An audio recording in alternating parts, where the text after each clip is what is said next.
রোজা ইসলামের ৫টি মৌলিক স্তম্ভের মধ্যে একটি এবং রমজান মাসে সবাই চায় ফরজ রোজাগুলা রাখতে। আমি ডাক্তার মাজেল হক তানিম, ডায়াবেটিস, থাইরয়েড, হরমোন রোগ বিশেষজ্ঞ। আজকে কথা বলবো রমজান মাসে ডায়াবেটিক রোগীদের স্পেশাল সতর্কতা এবং রমজান মাসে কিভাবে আপনি ওষুধের এবং ইনসুলিনের ডোজ নেবেন এবং রমজান মাসে কি কি সতর্কতা অবলম্বন করলে আপনি সুস্থভাবে রোজা পালন করতে পারবেন। রমজান মাসে দেখা যায় ডায়াবেটিস রোগীদের সবারই একটা ইচ্ছা থাকে যে আমি সবগুলা রোজা সুস্থভাবে করব। এই জন্য আপনাকে স্পেশাল কিছু সতর্কতা অবলম্বন করতে হবে। যেমন আমরা বলি ১ মাস আগে থেকেই আপনি রোজা রাখার জন্য মানসিক এবং শারীরিকভাবে প্রস্তুতি নিতে থাকবেন। ইসলামেও কিন্তু বলা আছে যে তোমরা ১ মাস আগে থেকেই রোজার প্রস্তুতি নিতে থাকো। সেই ক্ষেত্রে যারা ডায়াবেটিক পেশেন্ট আছে আমরা বলি প্রয়োজনে আপনি নফল রোজা রেখে আপনি দেখবেন যে আপনি রোজা রাখতে কোনো সমস্যা হচ্ছে কিনা। অনেক সময় দেখা যায় যে যারা ৩ বেলা ইনসুলিন নিচ্ছে তাদের লং টার্ম না খেয়ে থাকলে একটা হাইপোগ্লাইসিমিয়া হওয়ার বা ডায়াবেটিস কমে যাওয়ার বা রোগীদের ভাষায় নীল হয়ে যাওয়ার একটি সম্ভাবনা থাকে। তাই যাদের বিগত ১ মাসে হাইপোগ্লাইসিমিয়ার রিস্ক আছে বা হাইপোগ্লাইসিমিয়া হয়ে যাওয়ার হিস্ট্রি আছে তাদেরকে আমরা রোজা রাখতে একটু স্পেশালভাবে সতর্ক থাকতে পরামর্শ দিই।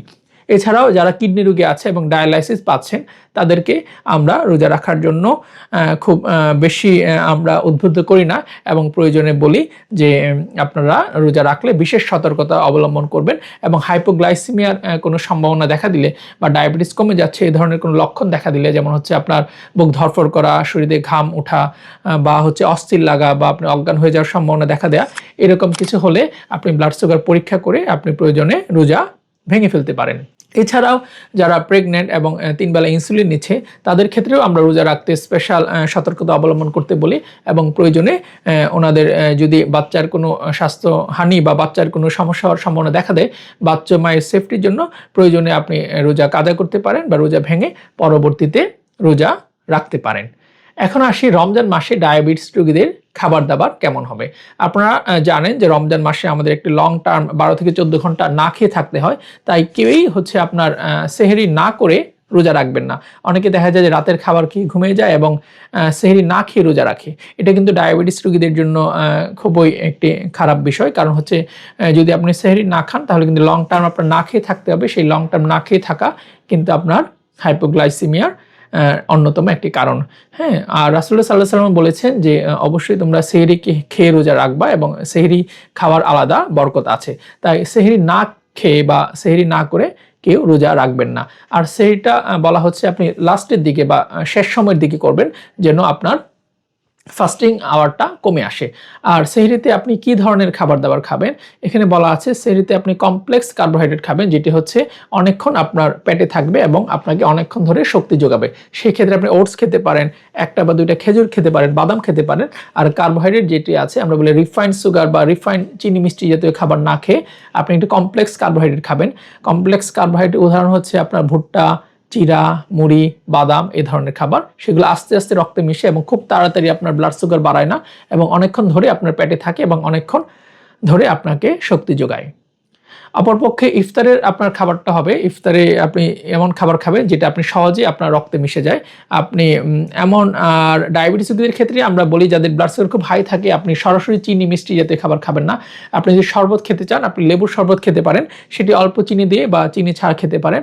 অনেক সময় আমরা চিনির বিকল্প হিসাবে যেই আর্টিফিশিয়াল সুইটেনার পাওয়া যায় যেমন স্টিভিয়া বা জিরুকেল সেগুলোও অ্যাডভাইস করে থাকি। তবে সেগুলো নিয়ে একটু কন্ট্রোভার্সি আছে, সেগুলাতে কার্সিনোজেনিক উপাদান আছে কিনা বা কোনো খারাপ স্বাস্থ্য ঝুঁকি আছে কিনা। তাই আপনারা ইফতারে এমন খাবার খাবেন যেটা হচ্ছে আপনার দ্রুত রক্ত মিশে যাবে এবং আপনাকে শক্তি যোগাবে। এক্ষেত্রে আপনার ভাজা পোড়া যে খাবারগুলো আছে, যে হচ্ছে আপনার বেগুনি, তারপর হচ্ছে পেঁয়াজু, সেগুলো আমরা কম পরিমাণে খেতে বলি বা অল্প পরিমাণে খেতে বলি। আর সরাসরি রক্তে মিশে যায় যেমন হচ্ছে জিলাপি বা খেজুর, সেগুলো আপনারা কম পরিমাণে খাবেন। ব্লাড সুগারের অবস্থা বুঝে 1 পিস বা 2 পিস সেই রকম অনুযায়ী খাবেন। আর হচ্ছে রমজান মাসে আরেকটি ব্যাপার হচ্ছে রোজা রেখে কিন্তু আপনি ব্লাড সুগার পরীক্ষা করতে পারবেন এবং ইনসুলিনও দিতে পারবেন। রোজা রেখে যদি আপনি ব্লাড সুগার টেস্ট করেন বা সুগার চেক করেন গ্লুকোমিটারে, সেই ক্ষেত্রে কিন্তু আপনার রোজা ভাঙে না। হ্যাঁ, বাংলাদেশ এবং মিশরের আলেমরা মতামত দিয়েছেন যে রোজা রেখে আপনি ডায়াবেটিস চেক করতে পারবেন এবং রোজা রেখেও ইনসুলিনও দেওয়া যায়।